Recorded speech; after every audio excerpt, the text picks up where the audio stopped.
Good afternoon, everyone. I know it's 3 o'clock in the afternoon. I know y'all got a lot of things to do here on New Year's. We'll give a couple more minutes for people to join here.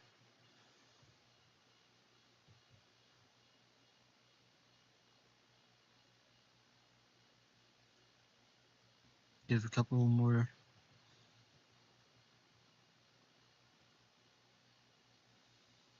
minutes for people to join here so we can get started. Maybe 1 second, y'all.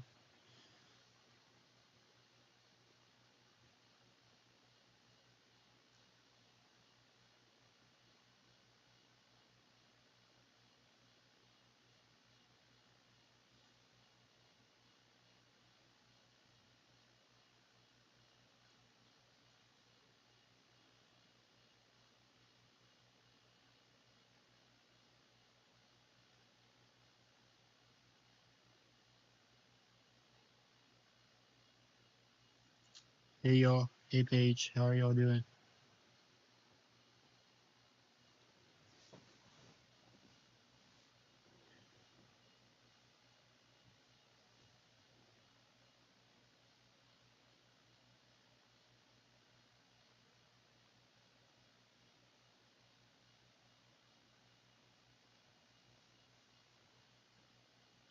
Give a couple more minutes for people to join here. Then we'll get started about talking about this weekend's winter storm and what we got coming next week too, and a very cold air that's coming our way here in a couple of minutes. We'll get started here in a couple of minutes.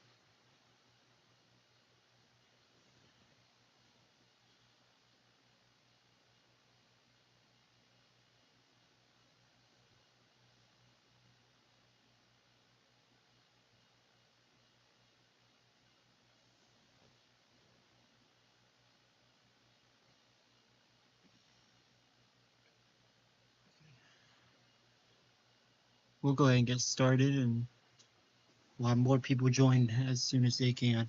But I want to go ahead and start out as saying Happy New Year's to everyone out there. I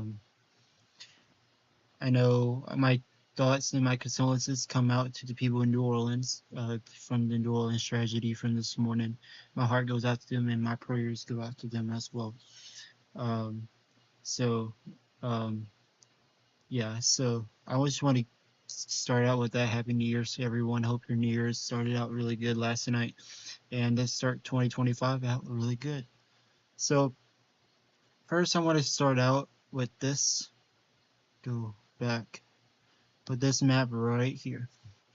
This map right here is going to be telling us the snow forecast. The Climate Prediction Center from NOAA. They release these outlooks every single day. So they come out with these outlooks every single day with the chance of snowfall throughout during the time frame. So you can see we do have a couple areas of snowfall here in the northern tier of the country as well. And we also have another tier here from January 9th through the 13th. We also have another one right here in the northeast, in the interior northeast, right here on 1/9 through 1/13. And this is the area I want to focus on real quickly. We have this large, broad area of a slight risk for heavy snowfall. From heavy snowfall. This is from January 9th through the 10th. Is this not saying that we're going to get snow during this time frame? It may be ice, it may be sleet, maybe snow, we don't know yet. But they issue these outlooks every single day, and this is the one that's been catching my eye on. You've got from central Texas into Arkansas, into northern Louisiana, into Mississippi, Alabama, Georgia, all the way to southern Virginia. You've got a very big, broad area of snow potential that I think is likely over the next few weeks. With the cold air we're going to have in place, I think we're going to have several days with below freezing temperatures. Just want to say that as well. So let's get right into the model runs. So This is from weatherbill.com, a good weather app. I mean, not app, but a really good weather site I want y'all, but you'll have to buy it. But, of course, I have that stuff. So, this is Weatherbill. This is your 500 millibar anomaly. So, this is telling you whether you see this blue line here, that's your freezing line. So, uh,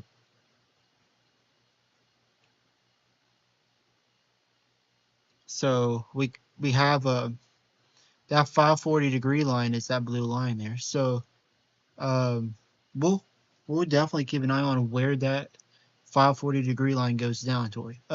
So let's go ahead and go this far out. So we have our first system that's moving through the Northeast right now in the Mid-Atlantic. So that first system is moving out, bringing a whole lot of snowfall to the Northeast, bringing 2 to 4 feet of lake effect snow to Lake Erie, to Lake Ontario, to Lake Michigan as well.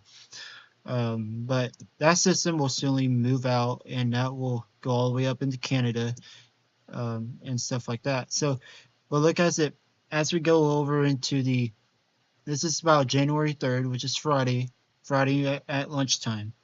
We see the system really start to deepen a little bit. You see the trough coming down, and it's kind of like your jet stream. It's kind of going something like this. So your jet stream, here's your freezing line right here. Your jet stream, it's mainly going like this. So it's deepening. Here comes that first area of Arctic air coming in, and then it kind of goes in like that. So then our attention pays a whole lot of attention to the Pacific Northwest, where atmospheric rivers come in and just dump a whole lot of mountain snow, heavy rain across California, Washington, and Oregon. And then we'll also keep an eye on this ridge that's starting to really take its shape across portions of the central portions of the country and the southwestern United States. Now, watch this area here. This area is going to move up into Canada. See, it deepens, it goes off into the Atlantic. Watch our storm system for this weekend. Here comes our storm system for this weekend right here. Let me circle that for y'all real quick. So first system moves out. Here comes this weekend system right here. It's coming in. So it comes in. Here it comes going across the Colorado Rockies. This is about Saturday night at 9 o'clock at night. This is what I'm talking about. We have to keep an eye on where the track of the low goes. The models have trending north, so not south. But I want to stress this. When you see other meteorologists saying, "Oh, it's going to go north," we don't really know where it's going to go. It may go south. The track may go somewhere from this area here and go all the way through central Arkansas and go up through the Tennessee Valley. We don't know where this thing's going to go. This thing hasn't even made landfall in the United States yet. This is way off into the Central Pacific Ocean still. So the storm has not even made landfall in the Pacific coast yet. So we still have time to watch, but you can see what it does. It's going to be a powerful storm system. We all know that. You can see, look at that powerful storm system slamming into the central part of the country. Then we got a whole lot of heavy snow. I think your heavy snow will be probably to the north. And your ice potential, I think we'll have to keep an eye on Oklahoma, Arkansas, northern Mississippi, into Tennessee and Kentucky, into Virginia as well as it has east. There's your system. It's starting to deepen pretty good. And you can see that system moves off and then it's gone. And then I'll show you what happens after that. What happens after that is very uncertain, but the amount of cold air I'm seeing that's coming down from the Arctic, piece of the Arctic is coming down into the central part of the country and the southern U.S. So you're going to see really cold air.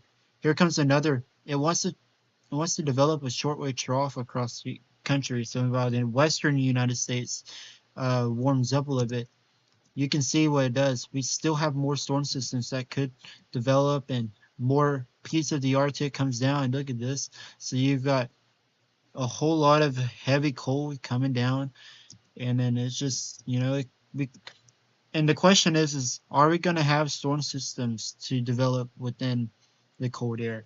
I think it's certain possibility that we could. with the amount of cold air, and then we go farther out, and like the subtropical jet, the subtropical jet is the southern jet stream. So once you have an active southern jet stream and you have a northern jet stream come together, and so your subtropical jet's right here, comes in from the Pacific, and it rides along somewhere like that.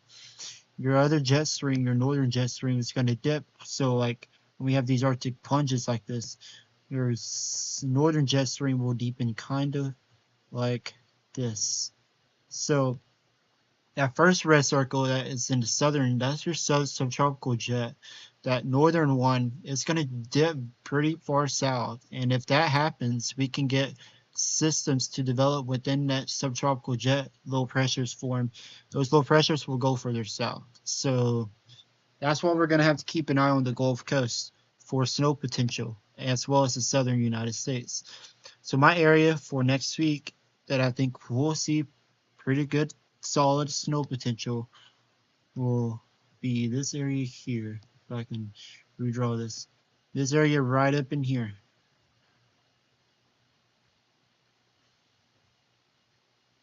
This is my area of big storm potential of snowfall for next week. If you want to go ahead and screenshot that, you can.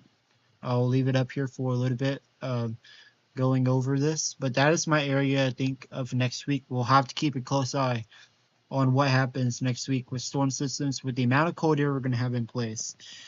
Are we going to have storm systems to develop and bring snow potential to the United States, as well as the southeastern United States? I really do think Houston, Texas, you might be in play for some wintry weather, but I'm not going to say that right now because it's too far out to tell. But my confidence is increasing for some sort of winter weather across the southern and southeastern United States up into the Mid Atlantic as well. So let's go back. Let's change this over to temperatures. Let's go to your temperature anomalies. You take this off. So these are your temperature anomalies. This might look a lot of confusing to y'all. The blue and the purple you see right here, this blue, green, and purple right here is below average temperature. So you see this purple right here, it's like 15 to 20 to 30 degrees below average. The red and the white you see is above average temperature. So let's go out in detail here. So here's your weekend system. You can see what it does. Arctic air coming in right behind the low pressure. You can see, look at all that cold air coming into the center of the country. You can see this particular model, the European model, has this the warming trend going way up to the north, all the way up to southern Missouri, and then your cold, very cold Arctic air comes in right behind it. So there is going to be a sharp gradient of warm air to the very Arctic air. I'll show you what that is here in a minute. But you can see we turn from being 5 to 20 degrees above average to now being 15 to 20 degrees below average. So you can see a lot of model discrepancies about how cold this Arctic is going to be. But you can see, look at all that cold air that is just going to be sitting over the central and eastern United States through next week. So that's why I think that area has circled. That area has circled really matches up with the cold air that I think it's going to have in place. To this one particular model. I'm going to show you what the GFS model has in a minute. The two major models, the GFS, the European model, are the two basic models that I'll look at to see if they are actually the same or if there's some differences, and they're going to be different. We all know that. I know that as a weather enthusiast and as a future meteorologist, I see that. Okay, so there's that, and then you can see more Arctic air comes in right after that. So you're going to have multiple shots of Arctic air. It's not just going to be one shot and we're done and we warm up. It's going to be multiple days, multiple weeks of cold air.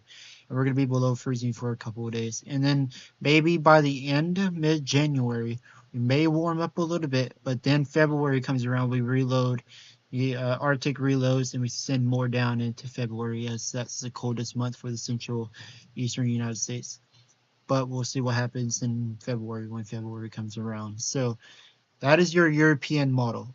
Let's go to the GFS model. The GFS is a lot different, a lot aggressive, and it's a lot more bullish on the cold. So let's go out to Saturday. This is showing you there's cold air in place. The cold front that came through last night, that was not part of the Arctic. That was just part of a regular old cold front that come through bringing rain. So here's Sunday. Sunday around 6 a.m. It shows the same thing. We can see crazy potential of we could see severe weather in the southern. Uh, but you can see here, cold air, Arctic air comes pouring in, and you can see all that Arctic air comes all the way down to the southern Gulf Coast, and you can see what it does. I mean, it sticks around. I'm telling y'all, it sticks around. Let's go to temperatures. Look at your temperatures. You're talking about actual temperatures. These are actual temperatures. Sub-zero temperatures coming all the way down to maybe near northern Arkansas. You have freezing temperatures going all the way down to central Florida, down toward the Orlando area. So you are talking about very cold temperatures. So if you have any outdoor plans, bundle up. And if you have, check on your family and friends, and also keep your pets warm as well, because you're gonna have multiple shots of cold air. You can see all of that coming down, and there's another front that comes through, and this front might do it here. You're gonna be below average and pretty much below freezing for most of maybe 1 to 2 weeks max of seeing temperatures about 30 to 40 degrees. So I just I wanted to go over some a few model guidance with y'all. Let's go over here to let's go here, and this is your storm system. This is the GFS model of the storm system for this weekend. You can see what it does. It has a northern track of the low, so your low is right here. You can see some ice potential across portions of Missouri, southern Missouri, into Tennessee, into Kentucky, the Boot Hill, Missouri. Really heavy snow across portions of central northern Missouri, Kansas City area, Illinois. And watch what it does. It moves off to the east by Sunday night. And then we see ice potential, the ice storm potential could be coming in across portions of Virginia, northern North Carolina. And then here comes like Arctic air coming in, and we just stay cold. And look what the GFS model wants to do here. This is a 12Z model run. Look what it does. Forms some. This is what I was telling you. The possibility of snow could be coming in. So we could have a system, a low pressure form right here, and it could bring some snow into portions of Texas, Louisiana, Arkansas, Mississippi, Alabama. Too far out to say the exact location of this, but it's giving you a pretty general idea. And we could see snow as far south as northern Panhandle, Florida. So how does that sound? You snow lovers down there in Florida, we could see a dusting to an inch of snowfall down there. But you can see as I stop it, you see more snow for Texas and Arkansas and those areas there, Mississippi. So we're gonna have to keep an eye on it. I just wanted to go over a few model guidance with y'all. And if you got does anybody have any questions so far for me? I can answer some questions real quick.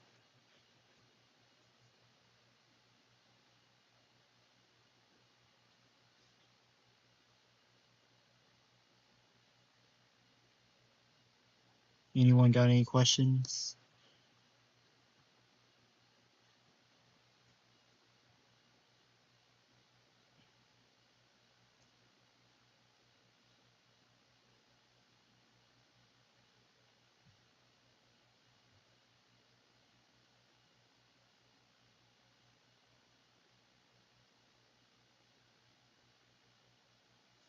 Try to answer any questions y'all got here.